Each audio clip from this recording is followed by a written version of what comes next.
नमस्कार, मैं डॉक्टर रजनीश कुमार आप सभी का एक बार फिर से हार्दिक स्वागत करता हूँ। प्रिय विद्यार्थियों, यूजीसी नेट यूनिट 6 हिंदी उपन्यास के अंतर्गत हम महत्वपूर्ण उपन्यासों पर आप सभी से चर्चा कर रहे हैं। उसी कड़ी में आज हम बातचीत करेंगे शेखर एक जीवनी आज्ञे द्वारा लिखित उपन्यास के ऊपर। इसके पहले हमने परीक्षा गुरु, देवरानी जेठानी की कहानी, गोदान इत्यादि पर चर्चा कर लिया है। उम्मीद है कि ये हमारा प्रयास आप सभी को अच्छा लग रहा होगा।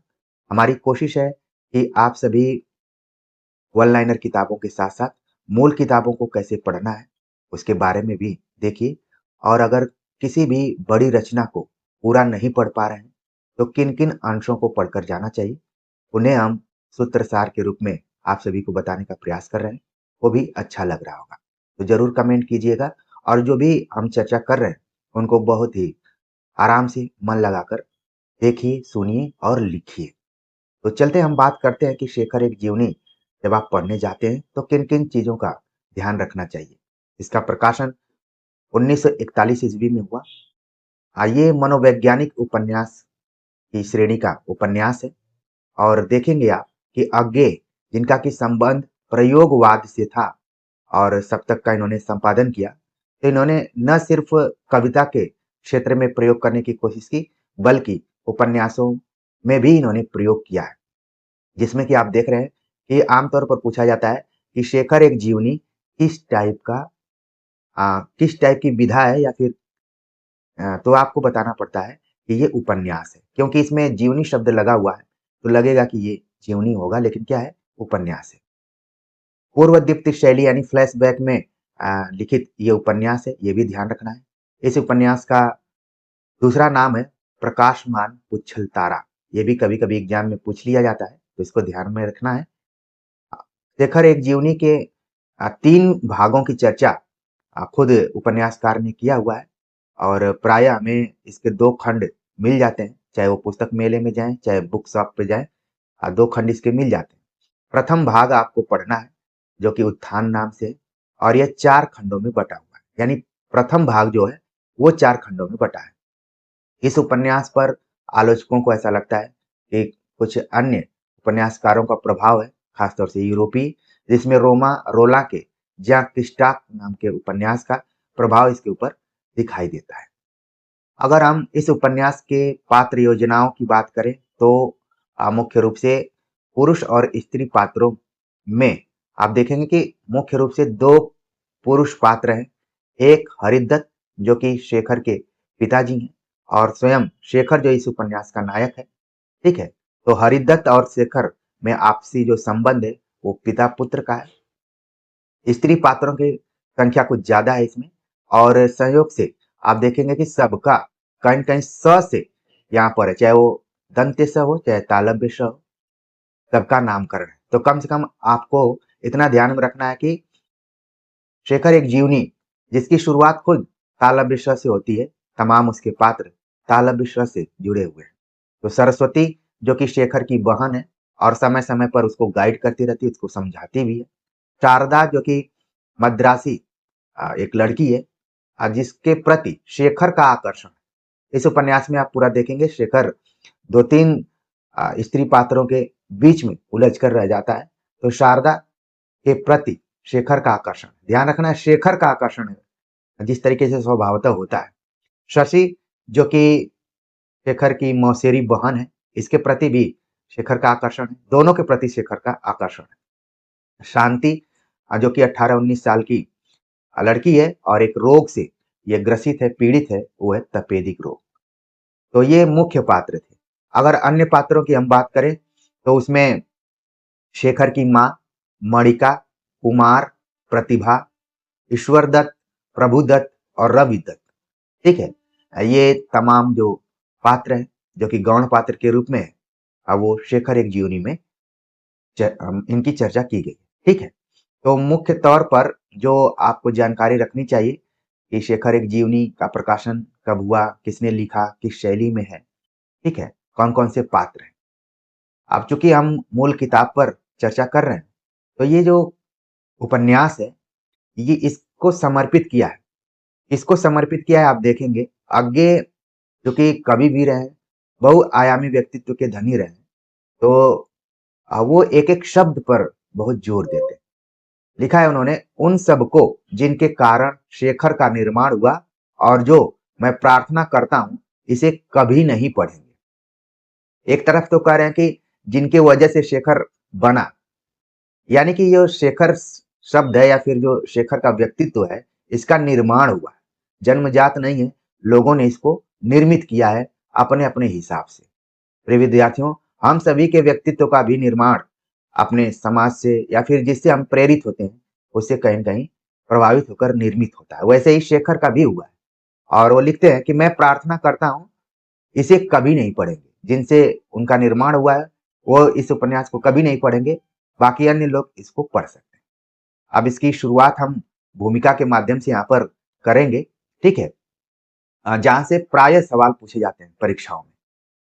भूमिका की शुरुआत होती है, वेदना में एक शक्ति है जो दृष्टि देती है, जो यातना में है वह दृष्टा हो सकता है। पहली ही लाइन और इसके जो 2 वाक्य हैं, ये बहुत ही इंपॉर्टेंट है। वेदना में एक शक्ति होती है जो दृष्टि देती है। यानी जो दुख दर्द है, उसमें कभी-कभी मनुष्य भले लगता है कि पीड़ित है, लेकिन कहीं न कहीं उसके बहाने वो अपने को शक्तिशाली बनाता है, उससे लड़ने की कोशिश करता है और साथ में शक्ति के साथ-साथ वो वेदना दृष्टि भी देती है। और बताया गया कि जो यातना में है वह दृष्टा हो सकता है। वेदना और यातना दोनों चीजें आप देख रहे हैं, दोनों को उपन्यासकार ने अलग-अलग दृष्टिकोणों से देखा हुआ है। एक को वेदना को वो दृष्टि से तुलना करता है और यातना को वो दृष्टा से तुलना करता है। आगे लिखते हैं, शेखर एक जीवनी जो मेरे 10 वर्ष के परिश्रम का फल है। 10 वर्षों में अभी कुछ देर है, लेकिन जीवनी भी तो अभी पूरी नहीं हुई। घनीभूत वेदना की केवल एक रात में देखे हुए विजन को शब्दबद्ध करने का प्रयत्न है। यहाँ पर बताया गया कि जो शेखर एक जीवनी है, ये अचानक नहीं लिख रहे हैं, बल्कि इसके बारे में वो पिछले 10 वर्षों से सोच रहे थे और अभी वो 10 वर्ष कंप्लीट होने में बचे हुए हैं और जीवनी को भी उन्होंने क्या माना कि अभी भी अधूरी ही है। आगे जो महत्वपूर्ण लाइन है, घनीभूत वेदना की केवल एक रात में देखे हुए विजन को शब्दबद्ध करने का प्रयत्न किया गया है, प्रयास किया गया है। आप इसे शेख ही समझ सकते हैं।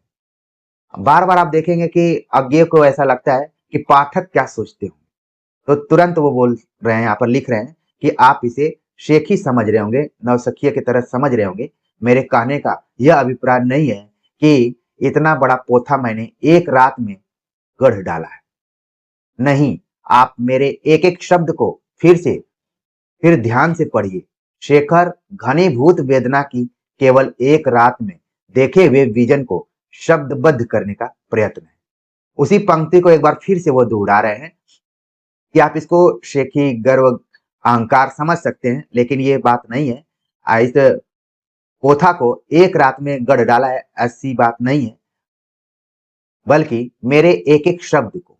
आप इनकी कविता को भी पढ़ेंगे, तो कविता में भी शब्द पर इनका काफ़ी जोर है। इनकी एक कविता है कि मैं नया कवि हूँ, उसमें भी इन्होंने कहा है कि भले आप लोगों को लग रहा होगा कि मैं नया कवि हूँ, मेरी प्रशंसा इत्यादि मत करिए। मेरे एक-एक शब्द को अगर आप महसूस करते हैं, तो फिर आप प्रतिक्रिया दीजिए। वो कविता काफ़ी अच्छी है, छोटी-सी कविता है। तो यहाँ पर कहा गया कि एक-एक शब्द को फिर ध्यान से पढ़िए। शेखर का जो निर्माण हुआ है, वो घनीभूत वेदना की केवल एक रात में देखे हुए विजन को शब्द करने का प्रयत्न है। संभव है आप जानना चाहें वह रात कैसी थी, किंतु निजी बातों का वर्णन शक्य नहीं होता, न उसका आपके लिए कोई प्रयोजन ही है। आपके लिए तो उसका यही वर्णन और यही महत्व हो सकता है कि उसमें मैंने यह विजन देखा था।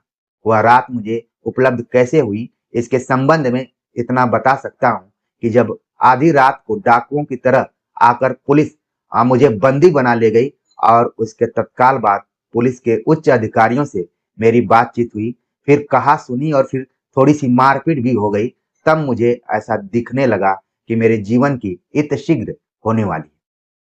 यानी कि ये जो रात में देखा गया विज़न है, वो बहुत ही अलग ढंग का है। आप देख रहे हैं कि इनके साथ कोई घटना होती है। यहाँ पर कहीं न कहीं क्रांतिकारी और स्वाधीनता आंदोलन, चूँकि ये वो दौर है जब इसको लिख रहे हैं वो, 1941 में भले प्रकाशित होता है, लेकिन इसके 10 साल पहले आप जाइए तो 1931 30 मान लीजिए, ठीक है? तो कहीं न कहीं आगे जो थे वो क्रांतिकारी भी थे, स्वाधीनता आंदोलन में इनकी भागीदारी भी थी और जिस तरीके से भगत सिंह और अन्य लोगों को फांसी की सजा हुई थी, उसी तरीके से इनके साथ भी होने वाला था। यहाँ पर बताया कि रात को डाकुओं की तरह आकर पुलिस मुझे बंदी बना ले गई और उसके तत्काल बाद पुलिस के उच्च अधिकारियों से मेरी बातचीत फिर कहा सुनी और फिर थोड़ी मारपीट भी हो गई। तब ये महसूस इनको होने लगा कि इनका जीवन लग रहा है कि अब जल्द ही खत्म होने वाला है। फांसी का पात्र मैं अपने को नहीं समझता था, न अब समझता हूँ, लेकिन उस समय की परिस्थिति और अपनी मनस्थिति के कारण मुझे असंभव नहीं लगा, बल्कि मुझे दृढ़ विश्वास हो गया कि यही भवितव्य मेरे सामने है। ऊपर मैंने कहा कि घोर यातना व्यक्ति को दृष्टा बना देती है। यहाँ यह भी कहूँ कि घोर निराशा उसे अनासक्त बनाकर दृष्टा होने के लिए तैयार करती है। मेरी स्थिति मानो भावानुभावों के घेरे से बाहर निकलकर एक समस्या रूप में मेरे सामने आई। अगर यही मेरे जीवन का अंत है, तो उस जीवन का मोल क्या है? अर्थ क्या है? सिद्धि क्या है? व्यक्ति के लिए, समाज के लिए, मानव के लिए? इस जिज्ञासा की अनासक्त निर्ममता के और यातना की सर्वभेदी दृष्टि के आगे मेरा जीवन धीरे-धीरे खुलने लगा। एक निजी और अप्रासंगिक विसंगति के रूप में नहीं, एक घटना के रूप में, एक सामाजिक तथ्य के रूप में और धीरे-धीरे कार्य कारण परंपरा के सूत्र सुलझ कर हाथ में आने लगे। तो जो इनके सामने वो परिदृश्य दिखाई देता है कि इनको भी हो सकता है कि फांसी की सजा दे दी जाए। फिर इनको लगा कि अब तक हमने जीवन क्या जिया? वो मुक्तिबोध की पंक्ति आपने सुना होगा, "ओ मेरे आदर्शवादी मन, ओ मेरे सिद्धांतवादी मन, अब तक क्या किया? जीवन क्या जिया?" व्यक्ति के लिए, समाज के लिए, मानव के लिए इन्होंने क्या किया अभी तक, उसको लेकर इनके सामने बहुत सारे बिंब, इमेज और कल्पना ये करना शुरू कर देते हैं। आगे ये लिखते हैं कि पाँव फटने तक सारा चित्र बदल गया। अर्थ के बहुत से सूत्र मेरे हाथ में थे, लेकिन देह जैसे झर गई थी, धूल हो गई थी। थक कर किंतु शांति पाकर मैं सो गया और 2-3 दिन तक सोया रहा। मन स्थिति को आप समझिए, इसीलिए शुरू में ही हमने बताया कि ये उपन्यास कैसा है? मनोवैज्ञानिक उपन्यास। यही उस रात के बारे में कह सकता हूँ। उसके बाद महीना भर तक कुछ नहीं हुआ। 1 मास बाद जब मैं लाहौर के किले से अमृतसर जेल ले जाया गया, तब लेखन सामग्री पाकर मैंने 4-5 दिन में उस रात में समझे हुए जीवन के अर्थ और उसकी तर्कसंगति को लिख डाला। प्रिय विद्यार्थियों, कई बार हम सबके जीवन में भी ऐसा लगता है कि कहीं ये आखिरी रात या आखिरी दिन तो नहीं है और पूरा जो शरीर है वो झंझना जाती है। चाहे सड़कों पर चलते हुए एक्सीडेंट से बच जाएं, बाल-बाल बच जाएं या फिर कोई अनचाहे में कोई घटना होते-होते ऐसा लगता है कि एक बार हम फिर से जीवन को पाए हुए हैं। यहाँ पर भी कुछ उसी तरीके से आगे के सामने भी चीजें दिखाई दे रही हैं कि उनको लग रहा था कि फांसी की सजा होगी, लेकिन 1 महीने बीत गए, कुछ नहीं हुआ। इनका जेल लाहौर से इनको कहाँ भेजा गया? अमृतसर भेजा गया और वहां पर इनको कुछ सामग्री भी दी गई कि अगर आप कुछ लिखना पढ़ना चाहते हैं तो लिख पढ़ सकते हैं, कोई बात नहीं। तो जो इन्होंने महसूस किया था उसको लिखने का प्रयास किया। पेंसिल से लिखे हुए वे 3 100 पन्ने शेखर एक जीवनी की नींव है। ऑलरेडी ये इन्होंने डायरी में बहुत सारी चीजें लिखी हुई थी और बाद में पता चला कि उन्हीं को इन्होंने एक पुस्तक के रूप में लिखने का प्रयास किया, वही इसके आधार थे। उसके बाद 9 वर्ष से अधिक मैंने उस प्राण दीप्ति को एक शरीर दे देने में लगाए। उसी को शरीर देने के लिए कि वैसी इंटेंसिटी, तीव्रता केवल कल्पना के सहारे नहीं मिल सकती, वह जीवन में ही मिल जाए तो कल्पना से उसे संयत ही किया जा सकता है, पूर्वापर का जामा ही पहनाया जा सकता है। यानी यहाँ पर है कि केवल कल्पना से ये सब चीजें नहीं हो सकती, उसके पहले की जो तीव्रता रही है, जो अनुभूति रही है, वो भी उस कल्पना को संयमित करने में अपना योगदान दी। पूर्वापर का जामा ही पहनाया जा सकता है। यदि आपने क्रांतिकारियों के जीवन का कुछ भी अध्ययन किया होगा, पाठकों को संबोधित करते हुए कह रहे हैं कि यदि आपने क्रांतिकारियों के जीवन का कुछ भी अध्ययन किया होगा, उनके बारे में पढ़ा होगा, तो आप पाएंगे कि अथक कार्यशील इन प्राणियों में उनके सारे कृतित्व के नीचे छिपी हुई एक कठोर नियति रहती है। क्रांतिकारी अंततोगत्वा एक प्रकार के नियतिवादी होते हैं। वो ये मानकर चलते हैं कि नियति ही उनको क्रांतिकारी बनाई, लेकिन यह नियतिवाद उन्हें अक्षम और निकम्मा बनाने वाला कोरा भाग्यवाद नहीं होता, वह उन्हें अधिक निर्मम होकर कार्य करने की प्रेरणा देता है। इसमें वह गीता के कर्मयोग से एक सीढ़ी आगे होता है, क्योंकि वह कर्ता को निरा निमित्त नहीं बना देता। यदि यूं कहा जाए कि क्रांतिकारी का नियतिवाद अटल नियति की स्वीकृति न होकर जीवन की विज्ञान संगत कार्य कारण परंपरा पर गहरा यद्यपि अस्पष्ट विश्वास होता है, तो शायद सच्चाई के निकट होगा। मेरा ख्याल है कि आज के अधिकांश वैज्ञानिक भी कुछ इसी प्रकार के नियतिवादी हैं।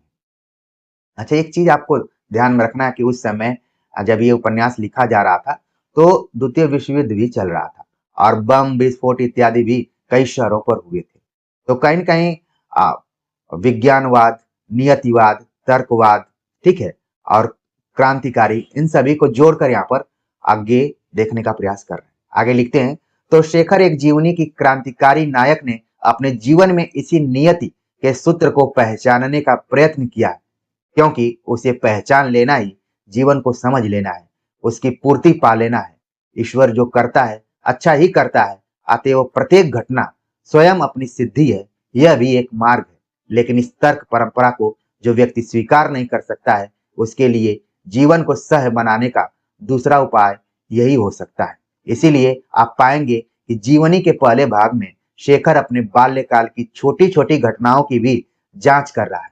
बाल्यकाल का अध्ययन स्वयं अपना महत्व रखता है और विदेशों के कई कलाकारों ने बाल्य मन का अध्ययन किया है, ठीक है, और चित्रण किया है, लेकिन जीवनी में अध्ययन साध्य नहीं है। वह केवल उन सूत्रों को खोजने का साधन है जो होते हैं प्रत्येक जीवन में, किंतु जिन्हें देखने की शक्ति सदा नहीं होती। वह तो तब मिलती है जब किसी घटना की चोट से जीवन दीप्त हो उठता है, या तब जब यातना की तीव्रता से व्यक्ति ही सूक्ष्म दृष्टा बन जाता है।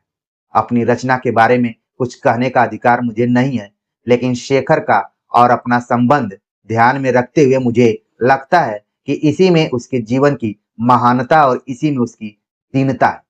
महानता इसलिए कि उसकी जिज्ञासा में लगन है, निष्ठा है, दीनता है। महानता इसलिए है कि उसके आ, उसमें क्या है, जिज्ञासा में लगन है, निष्ठा है।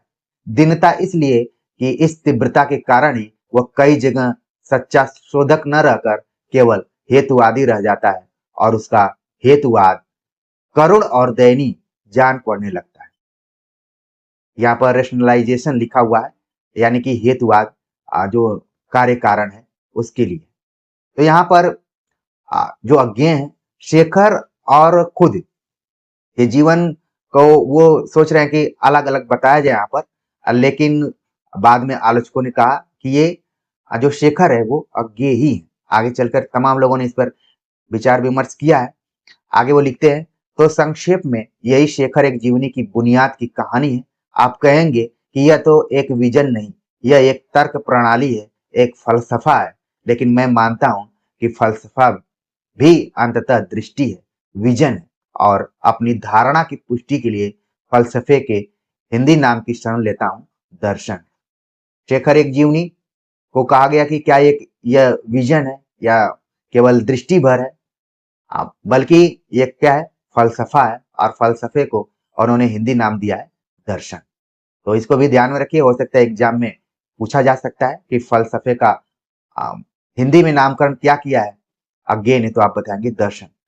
आगे लिखते हैं, क्या यह जीवनी आत्मजीवनी है? चूंकि मैंने शुरू में कहा कि अज्ञेय बार बार पाठकों से भी बातचीत करते हैं, वो अपनी रचनाओं में संप्रेषण पर काफी जोर देते हैं, अभिव्यक्ति और संप्रेषण। जैसे कई रचनाकार हैं जो केवल अभिव्यक्ति करते हैं, संप्रेषण का उतना ख्याल नहीं रखते हैं, लेकिन अज्ञेय जो है वो बार बार उनको लगता है कि न जाने पाठक कोई दूसरा अर्थ न निकालने, इसलिए यहाँ पर देखिए सवाल उन्होंने पूछा, क्या यह जीवनी आत्मजीवनी है, यानी किसी के जीवन से जुड़ा हुआ है? यह प्रश्न अवश्य पूछा जाएगा, बल्कि शायद पूछा भी नहीं जाएगा, क्योंकि पाठक पूर्व धारणा बनाकर चलेगा। हिंदी में जहां प्रत्येक कवि अपनी स्त्री को लक्ष्य करके लिखता है, जहां वियोग की कविता इतने भर से प्रमाणित मान ली जाती है कि उसे अमुक ने अपनी पत्नी के देहांत के बाद लिखा है। वहां यह आशा करना व्यर्थ है कि शेखर जो केवल एक जीवनी ही नहीं, एक व्यक्ति की अपने मुंह कही हुई जीवनी है, उसके लेखक की जीवनी नहीं मान ली जाएगी। मुझे याद है 3 वर्ष पहले जब मेरी एक कविता द्वितीया छपी थी, तब उसके कई एक पाठकों ने मुझे संवेदना के पत्र लिखे थे और एक ने यहाँ तक लिखा था कि मुझे आपसे पूरी सहानुभूति है, क्योंकि स्वयं उसी परिस्थिति में होने के कारण मैं आपकी अवस्था को बखूबी समझ सकता हूँ। पत्र के संपादक ने भी यद्यपि कुछ मजाक में पूछा था कि आपका पहला विवाह तो हुआ नहीं, दूसरी पत्नी से यह झगड़ा कैसा। आज जो जिस कविता का यहाँ पर उल्लेख किया गया है, द्वितीया नाम की कविता है। अगर आप जेएनयू से एमए कर रहे होंगे तो सिलेबस में इस कविता को लगाया गया और संयोग से आज जब मैं आप सभी से चर्चा कर रहा हूँ, उसी समय एक वहाँ के प्रोफेसर जिनका कि निधन हो गया, प्रोफेसर गोविंद प्रसाद जी इस कविता को बड़ी तन्मयता के साथ पढ़ाया करते थे और हमने कमेंट्री सेक्शन में भी आप सभी से सवाल पूछा था कि अज्ञे ने शेखर एक जीवनी में अपनी किस कविता का उन्होंने उल्लेख किया है, तो वो कविता है द्वितीया। यहाँ पर जब वो कविता लिखे द्वितीया, तो ऐसा लगा कि वो अपनी पत्नी के बारे में लिख रहे हैं, लेकिन यहाँ पर आगे साफ साफ इनकार कर रहे हैं कि ऐसा नहीं है, उनकी एक कल्पना हो सकती है। लेकिन इस कल्पना को जब लोग पूर्व धारणा के माध्यम से जोड़ ले रहे हैं खुद के जीवन से, अपने मतलब लेखक कवि के जीवन से, तो शेखर एक जीवनी को भी वो जोड़ सकते हैं, इससे इनकार नहीं किया जा सकता। फिर एक पूरे घटना का जिक्र उन्होंने किया। आगे लिखते हैं, ऐसे व्यक्तियों को यदि प्रमाण मिल जाए कि मैंने बिना एक भी विवाह हुए दूसरे विवाह की बात लिख दी है, तो वे समझेंगे कि उन्हें धोखा दिया गया है। यह कहते खेद होता है, किंतु बात है सच कि आजकल का अधिकांश हिंदी साहित्य और आलोचना एक भ्रांत धारणा पर आश्रित है। तो कहीं न कहीं इस उपन्यास के माध्यम से तत्कालीन जो आलोचना में तटस्थता की कमी रही है, या फिर पहले से ही बना लिया जाए किसी के बारे में पूर्व धारणा, उसकी भी आलोचना यहाँ पर कहीं न कहीं आगे कर रहे हैं। आगे लिखते हैं कि आत्मघटित यानी आत्मानुभूत नहीं, क्योंकि अनुभूति बिना घटित के भी हो सकती है, का वर्णन ही सबसे बड़ी सफलता और सबसे बड़ी सच्चाई है। यह बात हिंदी के कम लेखक समझते या मानते हैं कि कल्पना और अनुभूति यथार्थ सेंसिबिलिटी के सहारे दूसरे के घटित में प्रवेश कर सकना और वैसा करते समय आत्मघटित की पूर्व धारणाओं और संस्कारों को स्थित कर सकना, ऑब्जेक्टिव हो सकना ही लेखक की शक्ति का प्रमाण है। यहाँ पर कहा गया कि कोई जरूरी नहीं, एक तरीके से आप देखेंगे जो दलित साहित्य है उसमें स्वानुभूति की चर्चा खूब की जाती है कि दलित साहित्य वही माना जा सकता है जिसको कि कोई दलित व्यक्ति लिखे, नहीं तो अगर कोई और लिख रहा है तो स्वानुभूति न होकर सहानुभूति है। लेकिन यहाँ पर आगे का कुछ और भी है कि आत्माभूत नहीं, क्योंकि अनुभूति बिना घटित के भी हो सकता है, महसूस हम कर सकते हैं, और कल्पना और अनुभूति सामर्थ्य के बहाने हम सेंसिबिलिटी को पैदा कर सकते हैं और पूर्व धारणा और संस्कारों को स्थगित कर सकते हैं। ऑब्जेक्टिव हो सकना ही लेखक की शक्ति का प्रमाण है। इसके विपरीत लेखकों में ऐसे अनेक मिल जाएंगे जो ऐसी अनुभूति, मैं फिर कहता हूं कि आत्मघटित ही आत्मानुभूत नहीं होता, पर घटित भी आत्मानुभूत हो सकता है, यदि हमें सामर्थ्य है कि हम उसके प्रति खुले रह सके। बहुत बड़ी बात यहाँ पर आगे कर रहे हैं जो कि एग्जाम के दृष्टिकोण से महत्वपूर्ण है। जब भी विमर्शों की बात होती है, दलित विमर्श, स्त्री विमर्श, तो ये आत्मानुभूति, स्वानुभूति, सहानुभूति, ये सारे शब्द आपके सामने आते हैं। आगे लिखते हैं, को पर की सेकेंड हैंड अतएव घटिया और असत्य कहेंगे, ऐसे व्यक्तियों के लिए टीएस इलियट की उस उक्ति का कोई अर्थ नहीं होगा जो वास्तव में इसका एकमात्र उत्तर है। There is always a separation between the man who suffers and the artist who create, and the greater the artist the greater the separation. इसका हिंदी में जो यहाँ पर अनुवाद किया गया है वो ज्यादा महत्वपूर्ण है और कई बार एग्जाम में पूछा जा चुका है। भोगने वाले प्राणी और सृजन करने वाले कलाकार में सदा एक अंतर रहता है और जितना बड़ा कलाकार होता है उतना ही भारी यह अंतर होता है। अब बहुत बड़ी बात यहाँ पर कही जा रही है। देखा जाए तो जैसे आप रस सूत्र पढ़ते हैं और उसमें आचार्यों ने अलग-अलग तरीके से उसकी व्याख्या की है। कुछ ने कहा कि जो रस है वो अभिनेता के अंदर होता है, जो अभिनय करता है। कुछ ने कहा कि वो जो सहृदय है उसके अंदर होता है। कुछ ने अलग-अलग तरीके से लोगों ने कहा। तो कई बार हम अभिनय इस रूप में देखते हैं कि पता ही नहीं चलता है कि फलां व्यक्ति है, ठीक है? यानी कि वो अपने कला के माध्यम से वो भारी गैप को कर देता है और वो एक केवल एक्टर के रूप में दिखाई देता है। तमाम फ़िल्मों को आपने देखा होगा। तो यहाँ पर कहा गया कि भोगने वाले प्राणी और सृजन करने वाले कलाकार में सदा एक अंतर रहता है। जितना बड़ा कलाकार होता है, उतना ही भारी यह अंतर होता है। वो अपने कला के माध्यम से तो कहीं न कहीं साहित्य को कला के दृष्टिकोण से ही देखने का प्रयास यहाँ पर अज्ञे ने किया है। तो इसको ज़रूर ध्यान में रखिए चूँकि हमने अभी बताया कि इस उपन्यास पर कुछ प्रभाव हैं, रोमा रोला की हमने चर्चा की। यहाँ पर आप देख रहे हैं कि टी.एस. इलियट से भी प्रभावित हैं। क्योंकि अज्ञे जो हैं नई समीक्षा से जुड़े हुए थे, टी.एस. इलियट भी नई समीक्षा से जुड़े थे और अज्ञे राहुल साकृत्यायन के बाद हमें लगता है कि घूमने वालों में से एक थे। अमेरिका और यूरोप तमाम जगहों पर वो गए भी थे और उनके अगर आप यात्रा वृत्त को पढ़े होंगे तो निश्चित तौर पर आपको याद आ गया हो कि जी सर बिल्कुल आप सही कह रहे हैं। तो इलियट की बात को यहाँ पर उन्होंने ध्यान रखा है। आगे लिखते हैं, लेकिन यह एक लंबा विषयांतर हो गया है और मुझे मानना पड़ेगा कि इलियट के कथनानुसार मैं बहुत बड़ा आर्टिस्ट हो सका हूँ। शेखर का एक भी पात्र नहीं है जो न्यूनाधिक मात्रा में एक संश्लिष्ट चरित्र, कंपोजिट कैरेक्टर नहीं है। तथापि मेरी अनुभूति और मेरी वेदना शेखर को अभिसिंचित कर रही है और यह अभिसिंचन ऐसा है कि उससे यह कहकर छुटकारा नहीं पाया जा सकता कि अंततोगत्वा सभी गल्प साहित्य आत्मकथा मूलक हैं और अपने ही जीवन का चित्रण नहीं तो प्रक्षेपण प्रोजेक्शन है अपने स्यात की कहानी। तो तमाम बातों को कहने के बाद कह रहे हैं कि जो शेखर का चरित्र निर्मित हुआ है उसमें कहीं न कहीं इनकी अनुभूति और वेदना शामिल रही है। शेखर में मेरापन कुछ अधिक है। इलियट का आदर्श मुझसे नहीं निभ सका है। जो इलियट ने कहा कि भारी अंतराल होना चाहिए, वो शायद उस अंतराल को उतना भारी नहीं बना पाए जितना कि इलियट का मानना है।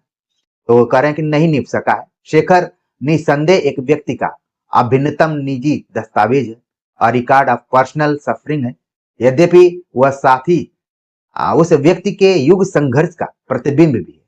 जो शेखर है, कहा जा रहा है कि वो अभिन्नतम निजी दस्तावेज है किसी व्यक्ति का और उस युग संघर्ष का भी प्रतिबिंब है। यानी कोई भी व्यक्ति आप देखेंगे कि वो अपने निजी दस्तावेज को तो प्रस्तुत करता ही है और अगर उसका बड़ा व्यक्तित्व होगा तो वो कहीं न कहीं अपने युग संघर्ष का भी प्रतिबिंब करता है। जैसे मैं गांधी जी का उदाहरण दूँ या फिर अंबेडकर की बात करूँ तो इन लोगों का अपना एक व्यक्तित्व तो रहा, लेकिन कहीं न कहीं उस युग को भी इन्होंने प्रभावित किया। इसी तरीके से आप भारतेंदु युग या फिर द्विवेदी युग को भी ले सकते हैं। इतना और ऐसा निजी वह नहीं है कि उसके दावे को आप एक आदमी की निजी बात कहकर उड़ा सकें।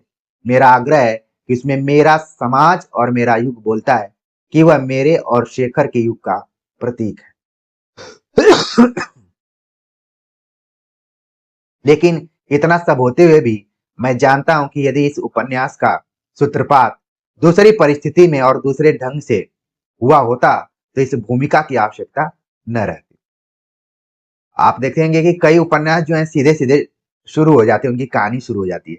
लेकिन जब कोई भूमिका लिखता है तो कहीं न कहीं कुछ स्पष्टीकरण देने की कोशिश करता है और इसके लिए अज्ञे जाने जाते हैं। इन्होंने जब सप्तकों की भूमिकाएँ लिखी हैं, उसके संपादन को किया है, तो भी वहाँ पर बहुत स्पष्टीकरण दिया हुआ है कि मेरा ये कहना था, मेरा ये कहना था। ठीक है?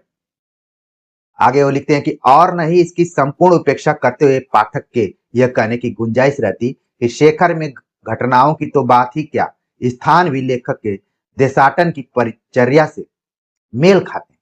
यद्यपि यह कहने के लिए लेखक को मेरे संबंध में विशेष रूप से जानकार होना पड़ता है। इस अंतिम साम्य के बारे में एक बात कह दूं, शिशु मानस के चित्रण की सच्चाई के लिए मैंने शेखर के आरंभ के खंडों में घटना स्थल अपने ही जीवन से चुने।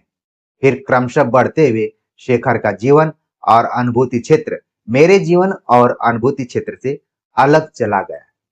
आप सभी को भूमिका इसलिए पढ़नी जरूरी है कि जब इन वास्तविकताओं को जानेंगे तभी आप शेखर एक जीवनी की कथा वस्तु से परिचित हो पाएंगे। नहीं तो पता आप हमेशा जीवन भर कंफ्यूज रहेंगे कि ये अज्ञेय की जीवनी है या फिर कोई शेखर अलग पात्र है। यहाँ पर कहा गया, बताया गया, आगे खुद इस बात को स्वीकार कर रहे हैं कि जो बाल्यकाल की कहानी है और जो घटना स्थल है वो इनके ही जीवन से मिले हैं। लेकिन जैसे शेखर धीरे धीरे बड़ा होता है और तब इनकी अनुभूति में और शेखर की अनुभूति में थोड़ा गैप होने लगता है, जिसके तरफ इलियट ने इशारा किया था। यहाँ तक कि मैंने स्वयं अनुभव किया है कि मैं एक स्वतंत्र व्यक्ति की प्रगति का दर्शक और इतिहासकार हूँ। उसके जीवन पर मेरा किसी तरह का भी वश नहीं रहा। एक पात्र के सृष्टा के लिए यह कहना उचित है या नहीं, पात्र सचमुच ऐसा स्वतंत्र अस्तित्व रख सकता है या नहीं, लेखक के हाथों का कठपुतला न रहकर स्वयं लेखक को बाध्य कर सकता है या नहीं, ऐसे गूढ़ प्रश्नों में जिनकी रुचि हो वे पिरांडेलो की साक्षी ले सकते हैं। ठीक है, तो यहाँ पर ये पाठकों को केंद्र में रखते हुए बात कही जा रही है कि अगर उनको ऐसा लग रहा है कि शेखर और अज्ञेय दोनों में अंतर नहीं है, तो उनके अंदर जो भी गुण प्रश्न है और उनके रुचि के प्रश्न हो सकते हैं, वो पिरांडेलो की साक्षी ले सकते हैं, यानी सहारा ले सकते हैं। आगे वो लिखते हैं कि जीवनी का सूत्रपात कैसे हुआ और उसे पाठक किस रोशनी में देखें, इसके बारे में मुझे जो निवेदन करना था वह मैं कर चुका। लेकिन शायद इसके बाद भी कुछ कहने को रह जाता है, क्योंकि पाठक के सामने इस भूमिका के साथ जीवनी का एक भाग ही पहुंचेगा, दो बाकी रह जाएंगे। यानी कि शेखर एक जीवनी, इंट्रोडक्शन में आप देख रहे हैं बता दिया गया कि 3 भागों में शेखर एक जीवनी 3 भागों में विभक्त है। तीनों भाग एक ही कथा सूत्र में गुथे होकर भी अलग अलग भी प्राय संपूर्ण। कहा जा सकता है कि जीवनी वास्तव में 3 स्वतंत्र उपन्यासों का अनुक्रम। ऐसा न भी होता तब उन्हें अलग अलग छापा जा सकता है। ऐसा होने पर तो विशेष सफाई देने की जरूरत नहीं है। जो एक भाग पढ़ने के बाद दूसरा पढ़ना नहीं चाहेंगे, उनको यह सोचने की आवश्यकता नहीं कि उन्होंने अधूरी कहानी पर वक्त बर्बाद किया। वे एक को ही पूरा उपन्यास मान सकते हैं और उसी पर अपनी राय भी कायम कर सकते हैं। मैं पक्षपात की शिकायत नहीं करूंगा। किंतु जो पाठक पहला भाग पढ़ते हुए जानना चाहते हैं कि शेष भाग वे क्यों पढ़ें और उनके बारे में कैसी पूर्व धारणा बनाकर चलें, उनके लिए कुछ निवेदन करना यहाँ अप्रासंगिक नहीं होगा। अतः उन पाठकों के लिए मैं कहना चाहता हूं कि अभिप्राय की यदि उतना दंभ कर सकूं तो कहूं कि संदेश की दृष्टि से शेखर के 3 भागों में एक एकांतता है। कालीन के रंग बिरंगे बाने को जैसे मोटे और सख्त बटे हुए सूत का एक रंगा ताना धारण करता और सहता है, उसी तरह जीवनी के 3 भागों की रंगीन गाथा में मेरे अभिप्रेत, मेरे कथ्य का एक तंतु है जो एक है, अविभाज्य है। मेरी ओर से जीवन की आलोचना और जीवन का दर्शन है। जीवनी को गढ़ते हुए मैंने कला वस्तु गढ़ने का यत्न किया है, इसीलिए वह चाहे कैसी भी हो, उसे लेकर मैं पाठक के आगे प्रार्थी के रूप में तो आ सकता नहीं, पर इतना कहूंगा कि यदि आप निर्दयता होने का हौसला करते हैं तो पहले पूरा पढ़ने की उदारता भी दिखाइए। तो देखिए, पहले से ही जो उपन्यासकार हैं अज्ञेय, वो पाठकों को भी केंद्र में उन्होंने रखा हुआ है कि पाठक क्या क्या सोच सकते हैं या फिर कैसी उनकी आलोचना हो सकती है, पूरी बात वो कह रहे हैं। और इस भूमिका से पता चलता है कि आप में से अगर कभी कोई लेखक बनना चाहे तो एक लेखक किस तरीके से अपने रचना की भूमिका लिखता है, उसका भी पता चलेगा। आगे लिखते हैं कि शेखर से आपका साक्षात करा देने के बाद मैं अलग हट जाता हूं। अब आप स्वयं उससे परिचय प्राप्त करें। शेखर कोई बड़ा आदमी नहीं है, वह अच्छा भी आदमी नहीं है, लेकिन वह मानवता के संचित अनुभव के प्रकाश में ईमानदारी से अपने को पहचानने की कोशिश कर रहा है। वह अच्छा संगी नहीं भी हो सकता है, लेकिन उसके अंत तक उसके साथ चलकर आपके उसके प्रति भाव कठोर नहीं होंगे। ऐसा मुझे विश्वास है। और कौन जाने आज के युग में जब हम आप सभी संश्लिष्ट चित्र हैं, तब आप पाएँ कि आपके भीतर कहीं पर एक शेखर है, जो बड़ा नहीं, अच्छा भी नहीं, लेकिन जागरूक और स्वतंत्र और ईमानदार है, घोर ईमानदार है। तो जाते-जाते आज्ञे ने बहुत बड़ी बात कह दी कि शेखर का हमने जो भी परिचय करा दिया कि कुछ जगहों पर शेखर मेरे जीवन से एकदम अलग है, कुछ जगहों पर जीवन और घटना से उसका जुड़ाव रहा है। कोशिश की इन्होंने लगातार कि शेखर और लेखक के जीवन में अंतर दिखे। कई जगहों पर अंतर दिखता है, कई जगहों पर नहीं दिखता है। और कहा गया कि शेखर कोई बड़ा आदमी नहीं है और अच्छा आदमी भी नहीं है, लेकिन कैसा आदमी है? वो ईमानदार आदमी कहा जा सकता है। ईमानदारी के रूप में अपनी पहचान बनाने की कोशिश कर रहा है। यहाँ पर एक बड़ी बात इस उपन्यास के माध्यम से लेखक की ईमानदारी, ठीक है, पर यहाँ पर एक फोकस किया गया है। जैसे आप मुक्तिबोध को भी पढ़ेंगे तो वहाँ पर भी है कि साहित्यकार की एक तो है अभिव्यक्ति की ईमानदारी कि जो आप बात कर रहे हैं उसको ईमानदारी से प्रस्तुत करें, और एक लेखक की ईमानदारी कि जो उसके जीवन में चीजें घटी हुई हैं या फिर जो भी लिख रहा है वो ईमानदारी के साथ लिखे, बहुत काल्पनिक न रहे। तो यहाँ पर जो कुछ इस उपन्यास का जो एक देख रहे हैं निचोड़ है कि शेखर किसी भी तरीके का पात्र हो, लेकिन उसके अंदर क्या क्या भरा हुआ है? जागरूकता, स्वतंत्रता, ईमानदार और घोर ईमानदार है। ईमानदार भी है तो उसमें भी एकदम से कट्टर ईमानदार है। तो ये तो भूमिका रही आज्ञे की। इसके बाद उन्होंने दूसरी भूमिका भी लिखी। यह संस्करण प्रथम संस्करण की पुनरावृत्ति ही है, किंतु जहां तहां कुछ संशोधन किया गया है। अंग्रेजी उद्धरणों के या वाक्यों के अनुवाद भी दे दिए गए। प्रथम संस्करण में अनुवाद नहीं दिए गए थे। विज्ञों ने यानी कि जो जानकारों ने राय दी थी कि छोटे-छोटे पद्यांशों का गद्यानुवाद करने से उनका चमत्कार नष्ट हो जाएगा, किंतु हिंदी के पाठक का अपने अधिकार पर, अपने लेखक या आलोचक का अधिकार पर आग्रह है, प्राण रहे न रहे, दें उसे चाहिए। यहाँ पर कमेंट भी उन्होंने कर दिया एक बार कि भले प्राण रहे न रहे, उसे दे चाहिए। जो अनुवाद दिए गए हैं दोनों भाषाएं जानने वाले को वे रद्दी और अनर्थकर जान पड़े तो उससे प्रार्थना है मुझे क्षमा कर दें, क्योंकि वे कम से कम देवनागरी हिंदी तो हैं। फिर जो आत्मा तक पहुंच सकते हैं और उन रूप सज्जा पर आग्रह नहीं करना चाहिए, वे मूल पढ़ सकते हैं। ये दूसरी भूमिका में उन्होंने बात को लिखा है। तो उम्मीद है कि आप सभी ने भूमिका को भी समझ लिया होगा। जहां तक मैंने पूरी बात समझाने की कोशिश की है। अब इम्पोर्टेंट चीज ये है कि जो प्रथम भाग है, जिसको कि आप उत्थान के नाम से जान रहे हैं, इसके भी 4 खंड किए गए हैं और ये 4 खंड प्रश्न बनने के लिए काफी है। यहाँ से सवाल बन सकते हैं। पहले तो भूमिका हमने पूरा पढ़ लिया, प्रवेश अभी पढ़ना चाहिए पूरा।